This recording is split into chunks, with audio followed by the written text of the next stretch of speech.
மிகுந்த அதிர்ச்சியும் வேதனையும் அளிக்கிறது. தமிழக அரசு இது குறித்து முழுமையாக விசாரிப்பதற்கு உயர்மட்ட விசாரணைக்கு ஆணையிட வேண்டும். உயிரிழந்தோரின் குடும்பத்திற்கு போதிய நிதி உதவி அளிப்பதுடன் அவர்களின் குடும்பத்தினர் ஒருவருக்கு அரசு வேலைவாய்ப்பு வழங்கவும் முன்வர வேண்டும் என்று விடுதலை சிறுத்தைகள் கட்சி வலியுறுத்துகிறது.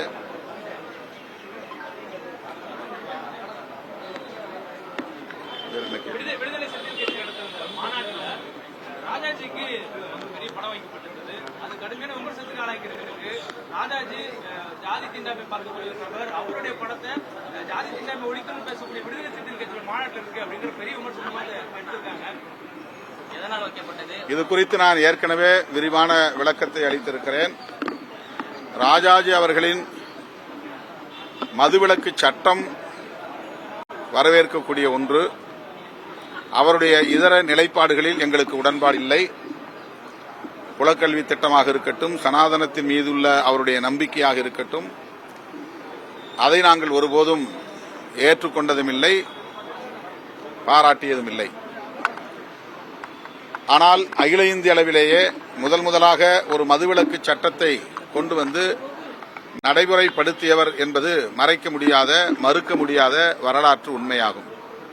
அந்த வகையில் மது ஒழிப்பு மகளிர் மாநாட்டை நடத்திய விடுதலை சிறுத்தைகள் கட்சி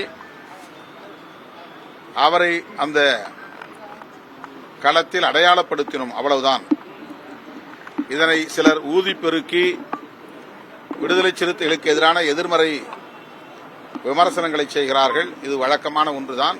அதை நாங்கள் பொருட்படுத்தவில்லை.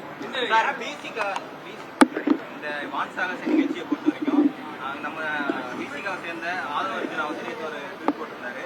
அதாவது அரசோட கவனக்குறைவுங்கிறத அவர் வந்து வெளிப்படையாவே சொல்றாரு. உங்களோட அறிக்கையில வந்து குழு போடணும் அந்த மாதிரி ஒரு மறைமுகமாவே சொல்றாங்க. அரசோட கவனக்குறைவுன்னு திரும்ப ஒத்துக்காம இருக்கிறதுக்கான காரணங்கள் தான் இருக்கா? இரண்டு பேருடைய கருத்தும் ஒன்றுதான், சொல்லுகிற தொனிதான் மாறுபட்டு இருக்கிறது. தோழமை சுற்றுலாவே நடந்துட்டு இருக்கு சார். தோழமை சுற்றுலா